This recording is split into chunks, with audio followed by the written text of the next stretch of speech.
మరి అలాంటి ప్రభుత్వంలో పనిచేసే మంత్రులే ఎమ్మెల్యేలే మూర్ఖులుగా పోయి ఎవరిదంటే అలా కాలు మొక్కి ఓట్ల కోసము ఈ సంకనాకుండా తిరిగితే ఇక మనం ఏం చేస్తాము? కాబట్టి అప్పాజీల దగ్గర, బాబాల దగ్గర, పాస్టర్ల దగ్గర, ఇమాముల దగ్గర ఎవరి దగ్గర ఏం లేదు. నువ్వు మంచిగుంటే భగవంతుడు నీ దగ్గర ఉన్నాడు, నువ్వే మంచిగుంటావు. అంత పవర్ఫుల్ అప్పాజీ అయితే వాళ్ళ డాడీ ఎందుకు గావించబడతారు? వాళ్ళ డాడీ ఎందుకు చంపబడతారు? అంత గొప్ప పవర్ఫుల్ అయితే వాళ్ళ సొంత నాయనకే ఎవరో చంపిరని చెప్పేసి ఆల్రెడీ వీడియోలో చూపిస్తూ ఉన్నారు. మరి ఇదే మల్లికార్జునప్ప ముత్య దగ్గర అన్ని పవర్ ఉంటే, అప్పాజీ దగ్గర పవర్ ఉంటే ఎందుకు ఆయన ఓడిపోతాడు? ఒక మాట చెప్తున్నా, వాళ్ళ నాయనను బతికించుకోలేకపోయిండు, తర్వాత ఒక ఎమ్మెల్యేని గెలుస్తాడని చెప్పేసి ఆయన గెలవలేకపోయిండు. నాకు తెలిసిన కాడ అప్పాజీ భవిష్యవాణి అప్పాజీకే తెలియదు. మరి వాళ్ళే నాయకులే పోయి అప్పల కాలు, అప్పాజీల కాలు, లేకపోతే ఇట్లాంటి వాళ్ళ కాలు పట్టుకుంటే మరి వీళ్ళు ప్రజలకు ఏం చేస్తారనేది ఇది ఒక పెద్ద ప్రశ్న.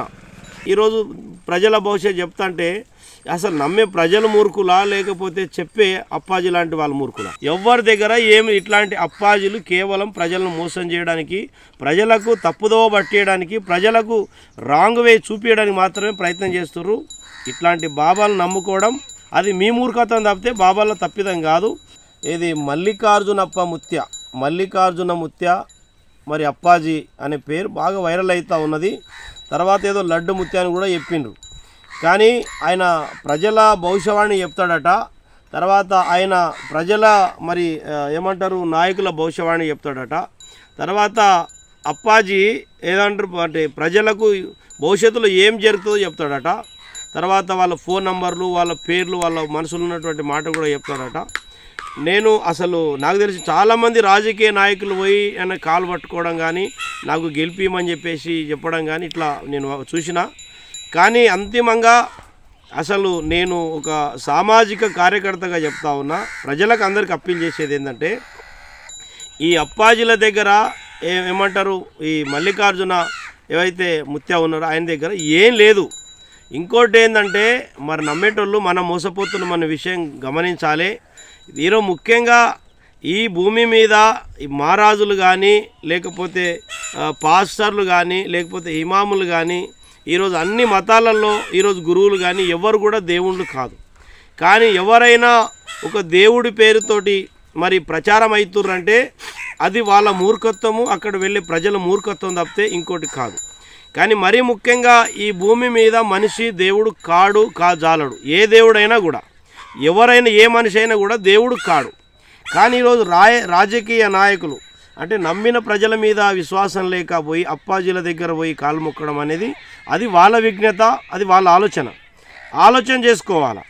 మరి ముఖ్యంగా ఈరోజు మల్లికార్జున ముత్య అప్పాజీ వాస్తవ పరిస్థితి ఆ మల్లికార్జున ఎవరైతే అప్ప ఉన్నారో ఆయన కూడా నాకు తెలిసిన కానీ 70 ఏళ్ళు 80 ఏళ్ళు బతుకుతాడు. ఈరోజు 70 ఏళ్ళు 80 ఏళ్ళు బతుకుతాడు. అసలు అప్పాజీ అంత పవర్ఫుల్ అప్పాజీ అయితే వాళ్ళ డాడీ ఎందుకు గావించబడతారు? వాళ్ళ డాడీ ఎందుకు చంపబడతారు? అంత గొప్ప పవర్ఫుల్ అయితే వాళ్ళ సొంత నాయనకే ఎవరో చంపిరని చెప్పేసి ఆల్రెడీ వీడియోలో చూపిస్తూ ఉన్నారు సోషల్ మీడియాలలో. అంటే అంత పవర్ఫుల్ ముత్య ఉంటే వాళ్ళ తండ్రిని ఎందుకు కాపాడుకోలేకపోయినరు? వాళ్ళ తండ్రి ఎందుకు చంపబడతారు? అంటే వాళ్ళ నాయన కూడా గతంలో భవిష్యవాణి చెప్పేది తిన కూడా చెప్తా ఉన్నాడు. కానీ ప్రజలది తప్పిదం. అసలు ఈ ముత్యాలది కానీ అప్పాజీలది కానీ తప్పిదం కాదు. మల్లికార్జున అప్పది తప్పు కాదు, ఇది ప్రజల తప్పిదం. ఎవరు ఏది చెప్తే అది నమ్ముకుంటూ పోతే ఎట్లా? ఈ భారతదేశంలో మూఢనమ్మకాలకు పెట్టినటువంటి పేరు మన భారతదేశం. మన భారతదేశంలో చదువుకున్న వాళ్ళంతే, చదువులేని వాళ్ళంతే. అంటే కలెక్టర్, ఎస్పీ స్థాయి వ్యక్తులు కూడా మూఢనమ్మకాలు నమ్మే పరిస్థితి మన భారతదేశంలో. పెద్ద పెద్ద నాయకులు, ఆఫీసర్ అందరూ కూడా మూఢనమ్మకాలను ఎక్కువ నమ్ముతారు. కానీ మరీ ముఖ్యంగా నేను చెప్పేది, ఈరోజు మల్లికార్జున అప్పాజీ వాళ్ళ దగ్గర ముత్య ఏమీ లేదు. ఎవరో ఇంకో లడ్డు ముత్యాట. ఎక్కడ ఇవన్నీ? వాస్తవానికి భారతదేశంలో మంచిగా చదువుకుంటారా నాయన, మంచిగా చదువుకొని మంచి ఉద్యోగాలు సంపాదించుకొని మీ అంతట్లో మీరు మంచిగా బతకంటారా నాయన అంటే ఈరోజు అన్ని నమ్మకాలు లేనటువంటి విషయాల మీద నమ్మకాలు పెట్టుకొని ఈరోజు జీవితాలు నాశనం చేసుకుంటా ఉన్నారు. ఈరోజు ముఖ్యంగా ఒక ఎమ్మెల్యేను ఆయన 100 ఎకరాలు ఇస్తా, నేను గెలిస్తే ఆశ్రమం కట్టిస్తా, తర్వాత అన్నదానం పెడతా అని చెప్తే ఆయన అయితే ఓడిపోయిందంట. మరి ఇదే మల్లికార్జునప్ప ముత్య దగ్గర అన్ని పవర్ ఉంటే, అప్పాజీ దగ్గర పవర్ ఉంటే ఎందుకు ఆయన ఓడిపోతాడు? ఒక మాట చెప్తున్నా, వాళ్ళ నాయనను బతికించుకోలేకపోయిండు, తర్వాత ఒక ఎమ్మెల్యేని గెలుస్తాడని చెప్పేసి ఆయన గెలవలేకపోయిండు. నాకు తెలిసిన కాడ అప్పాజీ భవిష్యవాణి అప్పాజీకే తెలియదు, అప్పాజీ భవిష్యవాణి మల్లికార్జున అప్పాజీకే తెలియదు. ఎందుకంటే ఈ భూమి మీద కులమతాలకు అతీతంగా కులమత రహితంగా ప్రతి ఒక్క మనిషి 60-70 ఏళ్ళ తర్వాత చనిపోతాడు. 60-70 ఏళ్ళ తర్వాత వయసు అయిపోతుంది, వయోపరిమితి పెరుగుతుంది, అనారోగ్య కారణంతో ఇతరత్ర కారణంతో మనిషి చనిపోతాడు. ఈ 70 ఏళ్ళ బ్రతికే కాలంలో ప్రతి ఒక్కడికి సమస్య ఉండేటి, కుటుంబ సమస్యలు ఉంటాయి, తర్వాత వ్యక్తిగత సమస్యలు ఉంటాయి, ఆర్థిక సమస్యలు ఉంటాయి, అనేకమైన సమస్యలతోటే సతమతం అవుతూ బతుకుతూ మనిషి చనిపోతాడు. దానికి ముత్య చెప్పేది ఏమున్నది, మల్లికార్జున ముత్య చెప్పేది ఏమున్నది? కాబట్టి మల్లికార్జున ముత్య అప్పాజీ దగ్గర ఏమీ లేదు. ఇక మీరు నమ్మితే అది మీ మూర్ఖత్వం, ఆయన చెప్తే ఆయన మూర్ఖత్వం తప్పితే ఈరోజు ముఖ్యంగా భవిష్యవాణి చెప్పేది మరి ఎవరికి, మరి ఏ భగవంతుడైనా ఒక భగవంతుడు చెప్తాడు భవిష్యవాణి. అది మళ్ళీ ఈ నువ్వు పుట్టిన తర్వాత చనిపోయే వరకు ఎన్నెన్ని కష్టపడాలా అవన్నీ వాడాలా. నువ్వు ముత్తే చెప్పిన వాడాలా, ముత్తే చెప్పకుండా వాడాలా. ఇప్పుడు మేము డ్రైవింగ్ చేస్తే యాక్సిడెంట్ కాదు ముత్తే చెప్తే అంటున్నారు. ఇప్పుడు మల్లికార్జునప్ప ముత్తే చెప్పినా ఎవరు చెప్పినా రాంగ్ రూట్లో పోతే ఖచ్చితంగా యాక్సిడెంట్ అవుతుంది. మరి ముఖ్యంగా ఆయన సెల్ ఫోన్ నెంబర్ చెప్తా ఉన్నారు, ఆయన మనసులో ఉన్న విషయాలు చెప్తా ఉన్నారు. నేను ఒక విషయం చెప్పనా, నేను ఈ సెల్ ఫోన్లలో కూడా వచ్చింది, సెల్ ఫోన్లలో కొన్ని నంబర్స్ వస్తాయి, లేకపోతే కొన్ని ABCD అని వస్తాయి. దాన్ని ఒక్కసారి మీరు కరెక్ట్గా చూడురి, మీరు దాన్ని కరెక్ట్గా చూడురి, అదే మళ్ళీ ఆ స్క్రీన్ మీద కనిపిస్తుందని చెప్పేసి నేను ఒకసారి వచ్చింది. నేను ఏవైతే చూసినో అవే అక్కడ, అంటే అవే అక్కడ కనిపిస్తున్నా, మనసులో ఉన్నాయవే కనిపిస్తున్నాయి. అంటే దాన్ని కూడా మనము ఏది మల్లికార్జునప్ప స్వామి అనుకోవచ్చా? ఈ భూమి మీద చాలామంది మ్యాజిక్ చేసే వాళ్ళు ఉన్నారు. అంటే ఒక దస్తీని పాము చేసే వాళ్ళు ఉన్నారు, ఒక దస్తీని ఏమంటారు మన పావురం చేసే వాళ్ళు ఉన్నారు, ఒక దస్తీని మరి ఇంకోటి ఒక కాగితాన్ని కూడా డబ్బు చేసే వాళ్ళు ఉన్నారు, ఒక కాగితాన్ని బంగారం చేసే వాళ్ళు ఉన్నారు. ఈ ప్రపంచంలో చాలా అద్భుతాలు ఇట్లా కంటికి చూపించే వాళ్ళు ఉన్నారు. అంటే మ్యాజిక్ అని చెప్తున్నా నేను. కాబట్టి మ్యాజిక్ చేసే వాళ్ళందరూ కూడా అప్పాజీ మహాత్ములు అయిపోతే ఎట్లా? కాబట్టి నేను ప్రజలకు అప్పీల్ చేసేది ఇట్లా, నేను దేవుణ్ణి అని ప్రచారం చేసుకునే ఫేక్ బాబాలను దయచేసి మీరు నమ్మకూరి, ఫేక్ బాబాలను నమ్మకూరి. ఈరోజు భవిష్యత్తులో మీకు ఏమేమి కావాలనో అవన్నీ అయ్యి తీరుతాయి. అప్పాజీ చెప్పిన ఆగాయి, లేకపోతే ఇంకోరు చెప్పిన ఆగాయి, ఎవ్వరు చెప్పిన ఆగాయి. అవి వచ్చేటి కష్టాలు వస్తూనే ఉంటాయి. మనిషి జీవితంలో రావాల్సిన కష్టాలు రాకమానయి, వచ్చే సావు రాకమానది. సచ్చే టైంకు సావకుండా ఎవడు ఉండడు. కానీ సావకుండా నేను చేస్తా అన్న అప్పాజీ ఒక మాట వాస్తవానికి మరి ఎందుకు వాళ్ళ నాయనను కాపాడుకోలేకపోయిండు? మరి ముఖ్యంగా నేను రిక్వెస్ట్ చేసేది భారతదేశ ప్రజలకు, తెలంగాణ ప్రజలకు, ముట్టిగానే ఎక్కడంటే అక్కడ వెళ్ళకూరి. అక్కడ ఆ బాబు వచ్చిండు, ఇక్కడ ఈ బాబు వచ్చిండు, లేకపోతే ఇంకోరు వచ్చిర్రు, ఇట్లాంటి మరి ఫేక్ న్యూస్ విని మీకు మీరు మోసపోకురి. మీ మనసాక్షిని నమ్ముకోరి, మీ ఆత్మను నమ్ముకోరి, మీ మంచితనాన్ని నమ్ముకోరి. మీరు మంచిగా ఏ తప్పులు చేయకుండా మంచిగా బతికితే అంతకన్నా పుణ్యం లేదు, అంతకన్నా స్వర్గం లేదు. మనం చేసిన పాపాలు, మనం చేసిన తప్పులు, మనం చేసిన అన్యాయాలు, అక్రమాలు ఏ బాబా దగ్గర పోయినా, ఏ అప్పాజీ దగ్గర పోయినా, ఏ బొప్పాజీ దగ్గర పోయినా ఏవి పోవు. మనం చేసిన పాపాలు ఏమన్నా అప్పాజీ తీసేస్తాడా? ఏది మల్లికార్జున అప్ప తీసేస్తాడా?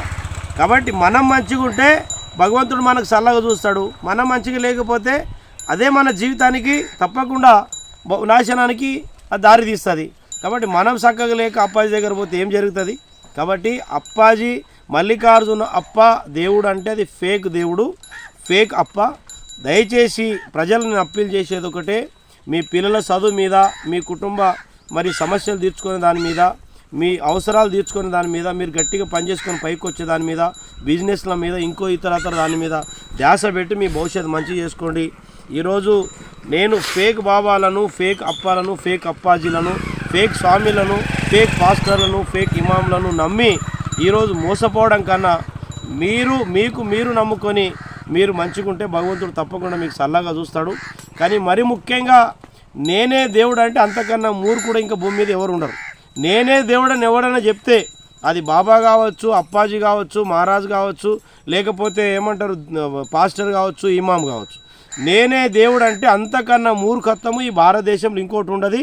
కాబట్టి ప్రభుత్వాలు కూడా ప్రజలకు తప్పుదో పట్టించే వాళ్ళ మీద ఒక ధ్యాస పెట్టాలి. మరి అలాంటి ప్రభుత్వంలో పనిచేసే మంత్రులే ఎమ్మెల్యేలే మూర్ఖులుగా పోయి ఎవరిదంటే వాళ్ళ కాలు మొక్కి ఓట్ల కోసము ఈ సంకనాకుండా తిరిగితే ఇక మనం ఏం చేస్తాము? కాబట్టి అప్పాజీల దగ్గర, బాబాల దగ్గర, పాస్టర్ల దగ్గర, ఇమాముల దగ్గర ఎవరి దగ్గర ఏం లేదు. నువ్వు మంచిగుంటే భగవంతుడు నీ దగ్గరే ఉన్నాడు, నువ్వే మంచిగుంటావు. కానీ ఈరోజు చేసేటి అన్ని పాప పనులు, చెప్పేటి అన్ని శ్రీరామ నీతులు నీ అప్పాజీ దగ్గర పోయినా, ఏ బొప్పాజీ దగ్గర పోయినా, నీ ఏ స్వామి దగ్గర పోయినా నీ బతుకు మారది, నీ జీవితంలో మంచిగా జరగదు. నేను చెప్తున్నా, ఎవరైతే తన మీద తనకు విశ్వాసం లేక మహారాజుల దగ్గర, అప్పల దగ్గర, పాస్టర్ల దగ్గర, ఇమాముల దగ్గర పోయి నాకు మంచిగా చేయమంటే నీ జీవితంలో బాగుపడవు. నేను చెప్తున్నా, లీడర్లకు చెప్తున్నా, ప్రజలకు చెప్తున్నా, నీ మీద నీకు నమ్మకం లేకపోతే నువ్వెన్ని గుళ్ళు గోపురాలు తిరిగినా, ఎన్ని మారాల దగ్గర, ఎన్ని పాస్టర్లు, ఎంత ఇమాములు, ఎంతమంది దగ్గర తిరిగినా నీకు మంచి జరగదు. నమ్మే ప్రజలు మూర్ఖులా, లేకపోతే చెప్పే మహారాజు లాంటి మూర్ఖులా? మహా అయితే 60-70 ఏళ్ళు 80 ఏళ్ళు బతకొచ్చు మనిషి ఆయుష్. అది అంటే తన బతికేందో తనకు తెలియనటువంటి వాళ్ళు ఏదో చెప్తే ఈ పబ్లిక్ అందరు పోయి కాలు మొక్కడాలు, పైసలు ఇవ్వడాలు, బైక్ యాక్సిడెంటు. నువ్వు రాంగ్ రూట్లో పోతే బైక్ యాక్సిడెంట్ అవుతుంది, దానికి ఆయన చెప్పుడు ఏమున్నది? మరి ముఖ్యంగా నీ ఫోన్ నెంబర్ చెప్తుండంట, లేకపోతే ఆయన పేరు చెప్తుండంట అని చెప్తా ఉన్నారు. మరి ముఖ్యంగా ఇట్లా మ్యాజిక్ చేసే వాళ్ళు భారతదేశంలో చాలామంది ఉన్నారు. అంటే ఈయన 1-2 చెప్తుండదా, కానీ కొన్ని వందల రకాల మ్యాజిక్ చేసి చెప్పేవాళ్ళు ఉన్నారు. మ్యాజిక్ షోలో 100 రకాలు, అంటే కాగితాలను డబ్బు చేసేవాళ్ళు కానీ, కాగితాలను పాములు చేసేవాళ్ళు కానీ, కాగితాలను ఇంకేమో దస్తీకి ఇంకేదో ఏమంటారు మన పావురం చేసేవాళ్ళు కానీ, ఇట్లా ప్రపంచంలో మ్యాజిక్ చేసేవాళ్ళు చాలామంది ఉన్నారు. అంటే ఒకరి గొంతు ఇంకొకరు గొంతుగా మాట్లాడే వాళ్ళు ఉన్నారు, మిమిక్రీ చేసే వాళ్ళు ఉన్నారు. ఇట్లా ఈ ప్రపంచంలో ఏమున్నది అంటే అద్భుతాలు చూపించే ఈ భారతదేశంలో చాలామంది ఉన్నారు. అంటే ఈ అప్పాజీ ఏదో భవిష్యవాణి చెప్తాడట. నేను చెప్తున్నా, అప్పాజీ ఎన్ని అద్భుతాలు చేసినా, ఎన్ని మాట్లాడినా ఆయన 70 ఏళ్ళు 80 ఏళ్ళ కన్నా ఎక్కువ బతుకుతాడేమో ఒకసారి అడుగురి. కాబట్టి నేను అనేది ఏంటంటే, ఈరోజు భారతదేశంలో అంటే ప్రజలను మోసం చేసే అప్పాజీల కన్నా ఆ అప్పాజీలను నమ్మి మోసపోయే జనాల తప్పు. అప్పాజీది ఏమి తప్పు లేదు. ఆయన అంటాడు నేను ఏమైనా చెప్తా అంటాడు. మరి నమ్మేటోళ్ళు మూర్ఖులైతే చెప్పేటోళ్ళు ఎన్నైనా చెప్తారు. వినేటోడు మూర్ఖుడు ఉంటే చెప్పేటోళ్ళు ఎన్నైనా చెప్తారు. ఈరోజు నాయకులు చాలామంది ఎక్కడ పోతారని చెప్తారు. ప్రజల మీద విశ్వాసం లేనటువంటి సన్నాసులు, ప్రజల మీద విశ్వాసం నమ్మకం లేనటువంటి ఈ నాయకులు ఆడబోయి ఆయన దగ్గర ఏమున్నది? అప్పాజీ దగ్గర ఏమున్నది? ఆ ముత్య దగ్గర ఏమున్నది?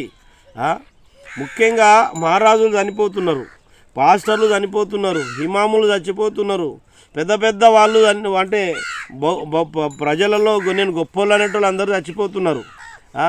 ఈరోజు ఎవరెవరో పుడుతున్నారు, ఎవరెవరో చనిపోతూనే ఉన్నారు, పెద్ద వాళ్ళందరూ కూడా. కాబట్టి అన్నిటికీ ఫైనల్ ఏంటంటే 60-70 ఏళ్ళలో అందరూ వయసు అయిపోయిన తర్వాత చనిపోతారు. అది అందరికీ తెలిసినటువంటి రహస్యం. కానీ ఈరోజు ఏది మల్లికార్జునప్ప ముత్య, లడ్డు ముత్య, అప్పాజీలు ఈరోజు వీళ్ళందరూ ప్రజలను భ్రమ కల్పించుట్లో వాళ్ళు సక్సెస్ అవుతున్నారు. వీళ్ళు భ్రమపడి మోసపోవట్లో వీళ్ళు ఫెయిల్ అవుతున్నారు ప్రజలు, నాయకులు. కాబట్టి నేను నాయకులకు కానీ ప్రజలకు కూడా అప్పీల్ చేసేది ఒకటే, మీరు మీ కాడ మీరు మంచిగా ఉంటే, మీరు మంచి ప్రవర్తన కానీ, మీ మంచి బుద్ధి కానీ, మీ మంచి తెలివి కానీ, మీరు మంచిగా ఉంటే మీకు అన్నీ మంచిగా అవుతాయి. మీకు ఎన్ని అనుమానాలు ఉంటే మీ భవిష్యత్తులో అన్ని నష్టాలే జరుగుతాయి తప్ప మీకు లాభాలు జరగదు. మీరు అనుమానం మీ జీవితంలో ఉంటే మీ జీవితంలో బాగుపడరు. అనుమానాలు పెట్టుకుంటే ఇక 100 మహారాజుల దగ్గర పోతారు, 100 ఋషుల దగ్గర పోతారు, 100 పాస్టర్ల దగ్గర పోతారు, 100 ఇమాముల దగ్గర పోతారు. ఏడికి పోయినా మీకు ఏం కాదు. ఇంకా ఉన్న రోగాలు ఎక్కువనైతాయి, ఉన్న బాధలు ఎక్కువనైతాయి, ఉన్న కష్టాలు ఎక్కువనైతాయి, తర్వాత ఉన్న సమస్యలు ఇంకా ఎక్కువనైతాయి. మరి ముఖ్యంగా నేను చెప్పేది ఏంటంటే అప్పాజీల దగ్గర ఏమి లేదు.